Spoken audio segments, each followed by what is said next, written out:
For years, Jeremy Wade turned legends into living nightmares, hauling mysterious creatures from the world's most dangerous waters. At last, the animal that's been swimming around in my head for nearly 20 years. Then, without warning, the show vanished. Now, at 69, Wade has finally revealed the truth, and it's nothing like what fans were led to believe. Because this story isn't only about monsters lurking beneath the surface. It's about the darker secrets the rivers have been hiding all along. The teacher who chased monsters. If there's anyone who ever earned the right to call himself an explorer of the unseen, it's Jeremy Wade, the man who made the world believe that monsters still swim beneath the surface. There's one place where I'm going to find out just how big the world's catfish grows and how potentially dangerous it is. But long before the cameras and the fame, his obsession was already alive, quiet, constant, and hungry. Wade's fascination with rivers started young on the banks of the River Stour in East Anglia. While other kids were glued to football matches, he was staring into moving water, trying to guess what pulled on the weeds beneath. It was inevitable that he would be drawn to it. It's almost an instinctive fear you get when you look at it. There's just something about looking. His first attempts at fishing were clumsy, and his catches were rare. But the moment he landed his first fish, something changed. He was hooked in more ways than one, and from that day on, his curiosity only grew stronger. That curiosity eventually pushed him beyond the comfort of home. This is a couple of pounds? Yeah, I'd say 2 pounds. And the biggest one you've seen? He studied zoology at Bristol University, earned a postgraduate teaching certificate in Kent, and spent nearly 20 years teaching biology in England, India, and even Sudan. It was stable work, respectable, the kind of career that gives you a roof and a routine. But for Jeremy, the classroom walls started to feel like a cage. Every school term was just a countdown to his next escape. Every paycheck, a ticket to somewhere wilder. He'd pack his bags the moment he got a holiday and disappear into the world's backwaters. The locals in those remote villages got used to the sight of a tall, polite Englishman asking strange questions about rivers that ate people. They told him tales, half folklore, half warning, about fish that swallowed dogs, shadows that dragged swimmers under, and spirits said to live in the deepest bends of the current. We were fishing for Dorado, and we happened to come across this strange animal. Outsiders dismissed them as superstitions. Wade didn't. He took notes. Every rumor, every haunting detail went into his growing library of river stories from Africa, Asia, and South America. Over time, these stories began to feel like clues in a much larger mystery. A young man who angered the Naga by being wasteful. The next time he went to bathe in the river, he disappeared. He was certain there was truth hidden in the myths, that monsters might exist not as fantasy, but as misunderstood biology. And the only way to find them was to go where no scientist or fisherman dared to go. But obsession comes with a price. The more time he spent chasing the unknown, the more detached he became from ordinary life. While his colleagues talked about mortgages and promotions, Wade was sleeping in tents, wading through murky water, and getting bitten by things most people couldn't pronounce. That's just dug its spine right in the back of my hand. The rivers gave him purpose and sometimes nearly took his life. He started reflecting on the years he'd spent chasing whispers. What if those stories could be brought to life for everyone? Not just as fish tales, but as something deeper, a mix of science, myth, and raw survival. Out of that fever-driven dream, the idea for River Monsters was born. When River Monsters finally aired in 2009, audiences were hooked from the first cast of his line. The debut episode plunged viewers into the Amazon basin, a place that seemed to breathe danger. You've got to be very, very careful with these creatures. Jeremy faced creatures that looked like they belonged in nightmares. The colossal arapaima that could leap like a horse, the Paraíba catfish rumored to eat animals whole, and the infamous piranhas whose reputation was almost scarier than the truth. Look at those teeth. Look at those teeth. They just have such powerful jaws. That would take a serious eyes lump out of you. But the show wasn't just about catching fish. It was about solving mysteries. Each episode unfolded like a detective story, with Wade piecing together clues from local legends, eyewitness accounts, and scientific evidence. By the time he landed the monster, viewers weren't just watching a man fish. They were watching him prove that myths and biology sometimes meet in the same river. The response was explosive. River Monsters became Animal Planet's most watched show almost overnight. Scientists respected its accuracy. Casual viewers loved its suspense. People who'd never held a fishing rod suddenly found themselves glued to screens, waiting for the next creature to surface. It's actually, it's built like a missile. This is a tired fish, believe it or not. Two of us can hardly restrain it. Jeremy Wade, the quiet man with the calm voice and steel nerve, had become a global TV star, but fame never really suited him. While others saw celebrity, he saw distraction. For him, it was never about ratings. It was about finding the next mystery. Yet, even as the stakes climbed, Wade's attitude stayed the same. Focused, cautious, almost humble. "Were you fishing for these?" "No, Paramundi. I caught everything but." Right. He wasn't chasing glory, he was chasing answers. And as the crew followed him into more unforgiving places, through jungles, deserts, and war zones, a silent question began to rise. How far could Jeremy Wade really push the hunt before the river pushed back? And soon, those small trips into the unknown would soon become something much bigger and much hungrier. The hunt that outgrew the jungle. Ah, look at this! Arapaima on a fly! This thing is... When River Monsters first aired, nobody expected it to explode the way it did. Viewers didn't just tune in, they devoured it.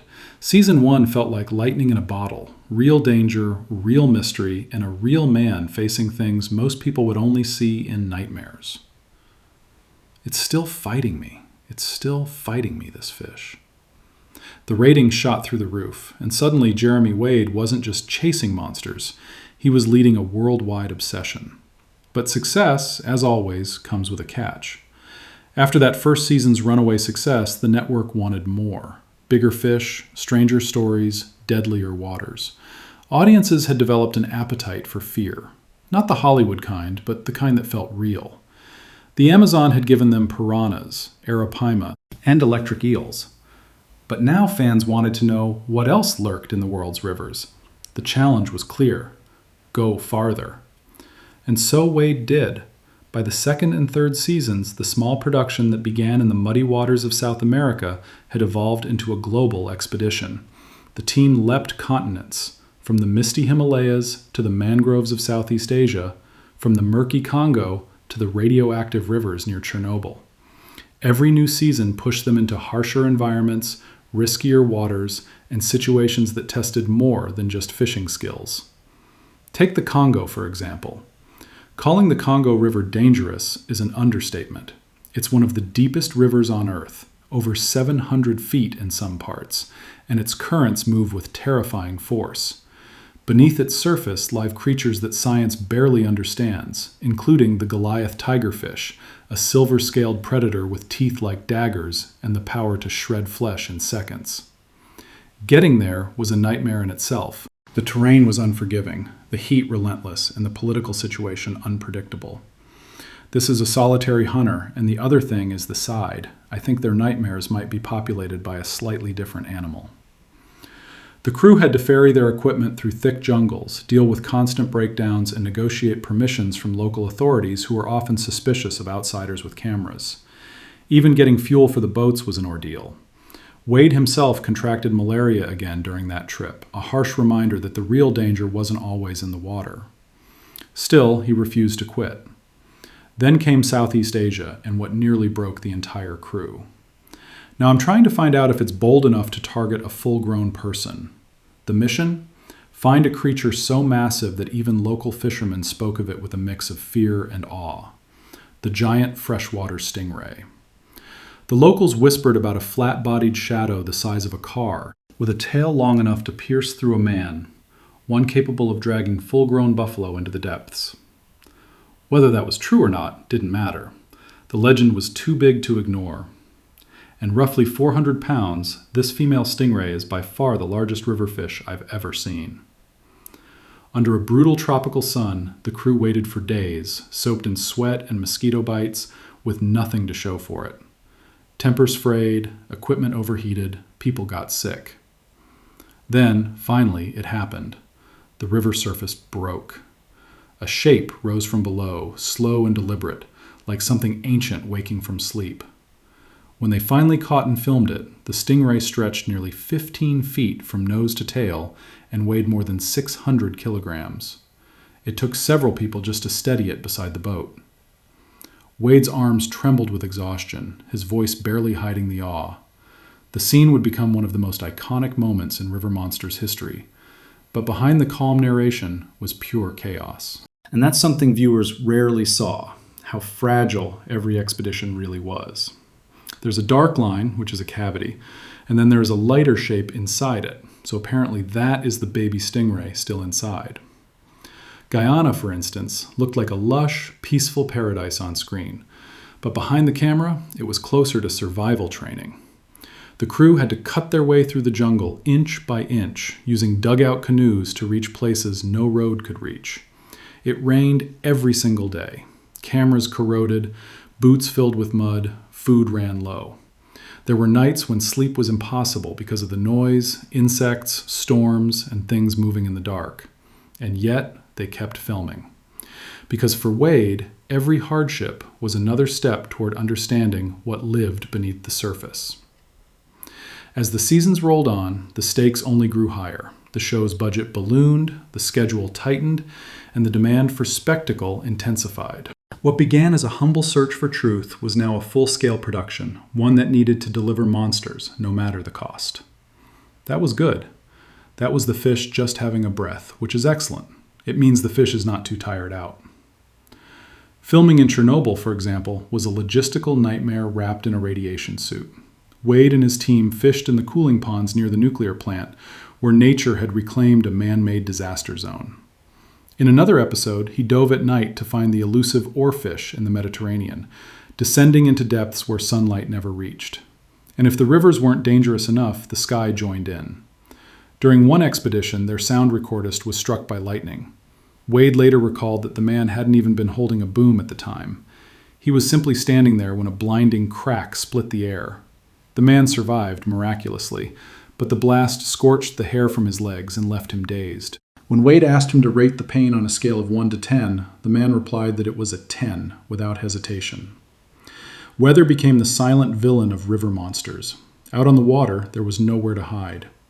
In the Amazon, Wade noted that many lives had been lost to sudden storms. Most believed the safest choice was to head for shore, yet that was often when falling trees turned safety into danger. It was a harsh reminder that nature showed no mercy, not even to those who came only to film it. By the time Season 7 arrived in 2015, the cracks were starting to show. The endless travel, the pressure to top each episode, the constant exposure to danger, it all began to take a toll. Look at that, look at that, look at that. Some crew members quietly bowed out, worn down by the exhaustion and stress.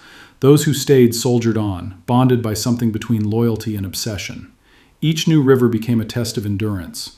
What looked on screen like a smooth adventure was, in reality, grueling and unpredictable. Days without food, weeks without rest, illness, accidents, and arguments. The crew's resilience was stretched thin, and at the center of it all was Wade, still calm, still determined, still chasing the next legend. But success has a way of changing the chase. The thrill that once came from discovery was now replaced by the pressure to deliver spectacle. Wade, who had once fished for answers, now fished for survival. Of the show, of the mission, and sometimes of himself. And before long, the man who'd built a career on hunting nightmares would find himself facing one that no net could catch, no hook could pull from the water. The deeper the crew went into these wild waters, the more they realized the monsters weren't the only things that could kill you. Human flesh could account for Allie's body never being recovered, and I know this fish is capable of the crime. When the hunt nearly killed him, every adventure show on TV looks exciting. Cut just right, set to music, ending in triumph. But River Monsters wasn't just another travel series. Behind the calm narration and breathtaking slow-motion shots was chaos. Fever, injuries, exhaustion, and sometimes the kind of fear that can't be faked. For Jeremy Wade, the man who made danger look graceful, she's still on, but I'm in danger of losing it. The truth was far less cinematic. Every expedition took something from him, a little strength, a little sanity, and nowhere was that more true than in the Congo. The Congo River doesn't just flow, it hunts. It's one of the deepest rivers on Earth, running dark and violent through a land where danger isn't just in the water. You can't see the bottom, can't predict the currents, and can't fully understand the sheer size of what moves beneath. Wade went there chasing the Goliath tigerfish, a monster said to bite through bone. But what almost killed him wasn't a fish, it was malaria. He went there chasing the Goliath tigerfish, a monster said to bite through bone. But what almost killed him wasn't a fish, it was malaria. It started like a normal fever. Then came the chills, the headaches, and the moments when reality started to bend. He wrote short, shaky notes in his journal, not sure if he'd even remember them later. Sweating, delirious, can't move, feels like the river's still inside me. His crew watched helplessly as he drifted in and out of consciousness, his skin burning hot 1 hour and freezing cold the next. They tried to keep him hydrated, but clean water was scarce. Days blurred into weeks. Wade would later admit he didn't think he'd survive. And I was still feeling that after 6 weeks.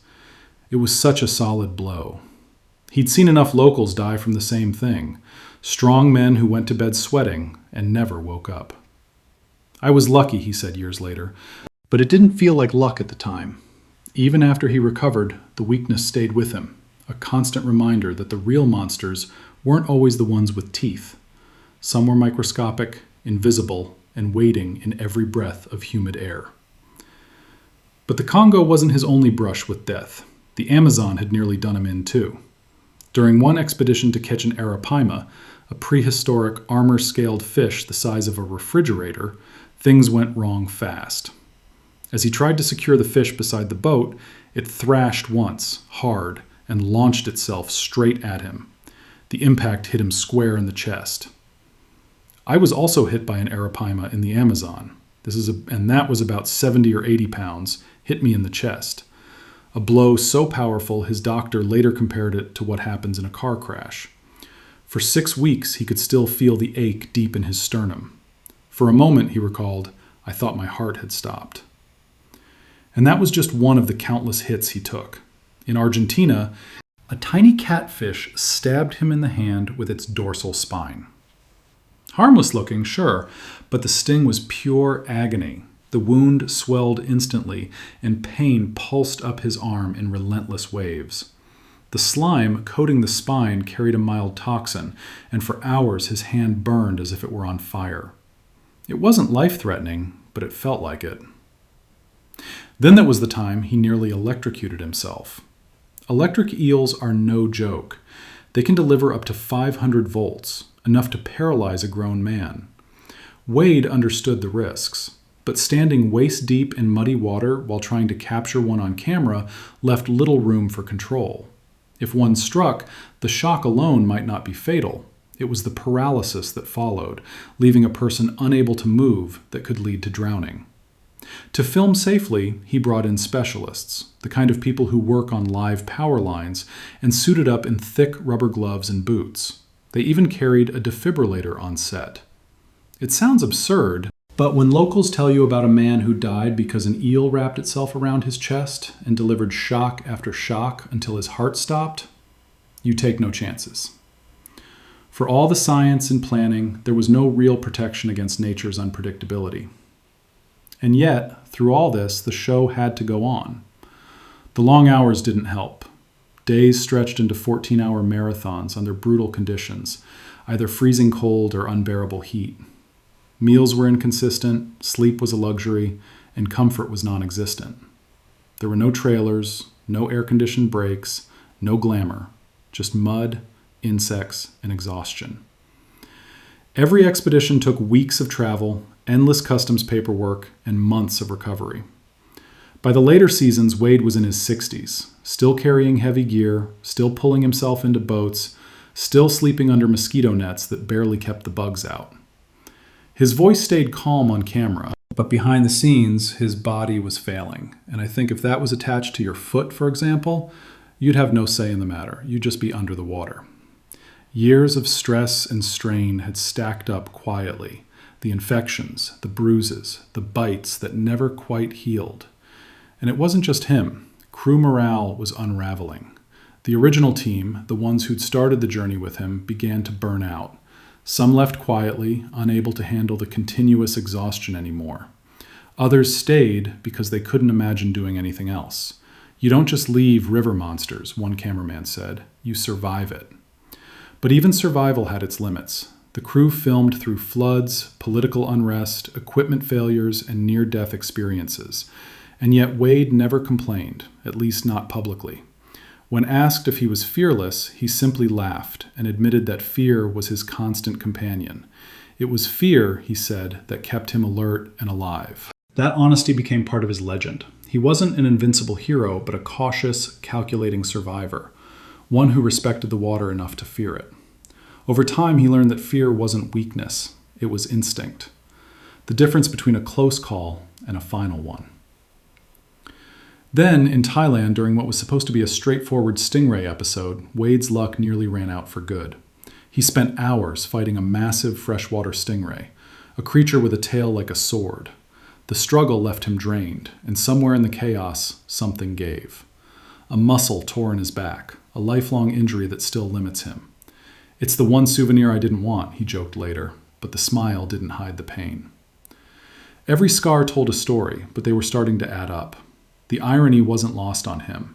The man who spent years hunting monsters was now being hunted himself, by exhaustion, age, and the creeping realization that even passion has a price. Wade once said that after a while, the rivers start to take pieces of you, a bit of strength here, a bit of confidence there, until you realize you're not the same person who first dipped a hook in the water.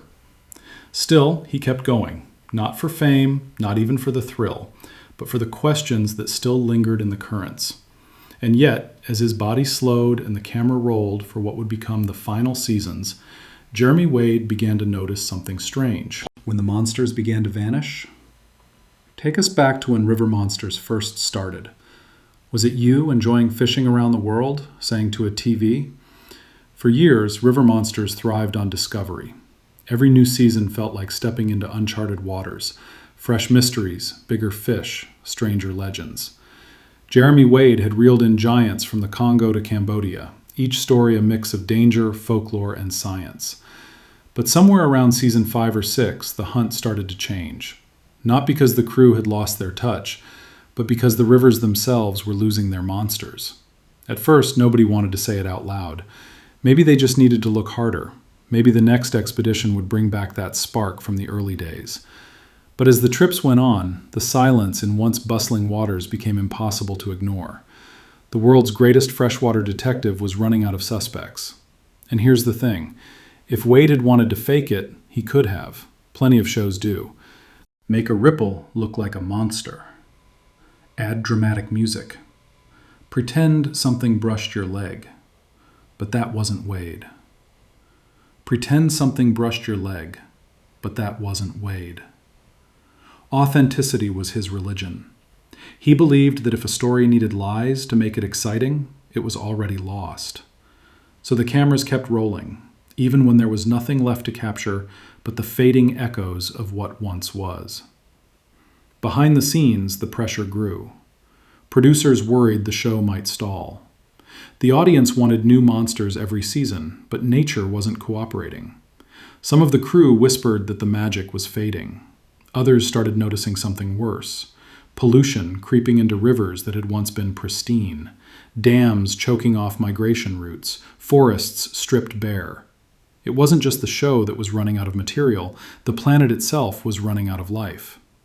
In the early days, a good expedition ended with a fish. Now they ended with questions.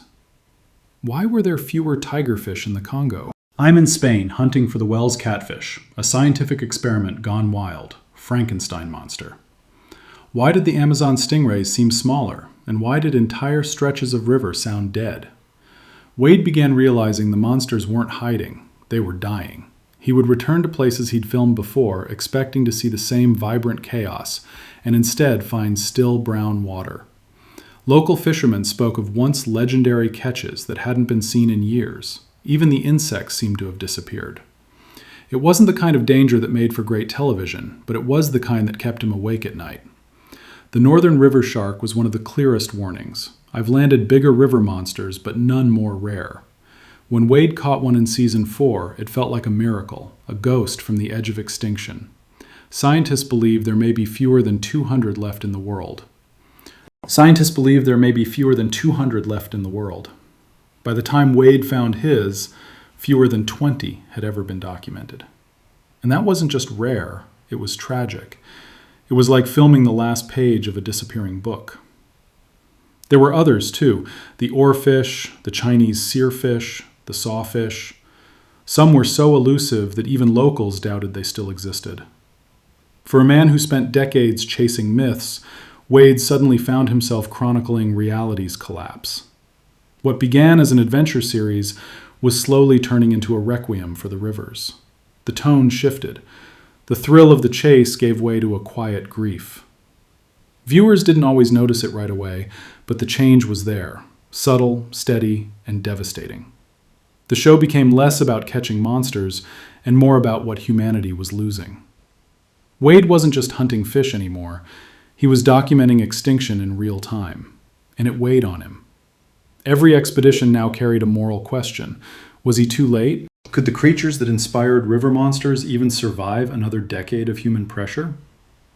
He started talking more about conservation, even when the producers wanted more action.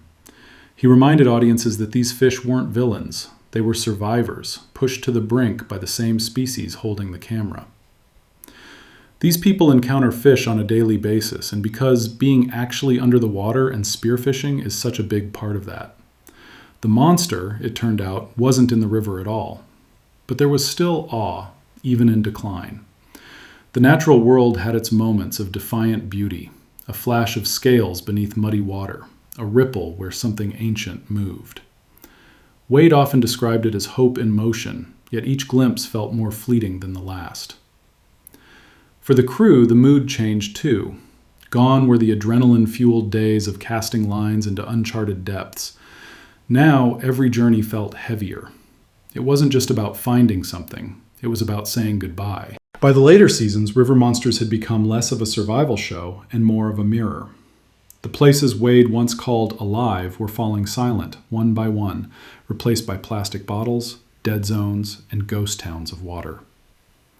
He started writing in his journal again, not field notes, but elegies, about the Congo's vanishing heartbeat, about how the Amazon smelled of gasoline more than rain. There was one entry he wrote after filming the final season. Possibly surpasses that of fishermen anywhere else in the world. So for an experienced spear fisherman to see something that he can't identify, the monsters are still out there, but now they're fighting to breathe. We didn't run out of stories. The stories ran out of time. It was a quiet realization that river monsters had never been about fear. It was about respect. The same curiosity that once drove Wade to chase legends now made him mourn what humanity had done to them. And the rivers weren't the only things changing. Something darker was coming. Not from the depths, but from the boardrooms. The truth they never told the fans. By 2016, something strange was happening behind the scenes. River Monsters was still pulling in millions of viewers, but at Animal Planet headquarters, the winds had shifted. The network that once celebrated danger and raw adventure was cleaning house. Out went the risky expeditions and eerie folklore. In came the puppies, vet clinics, and family-friendly nature shows. Comfort TV you could play in the background while making dinner. It was quiet at first, subtle even, but for a show like River Monsters, it was the beginning of the end. Jeremy Wade's adventures were anything but safe. Each episode meant traveling halfway across the planet, battling brutal weather, bureaucracy, and sometimes actual near-death experiences, the kind of stuff you couldn't fake, even if you wanted to.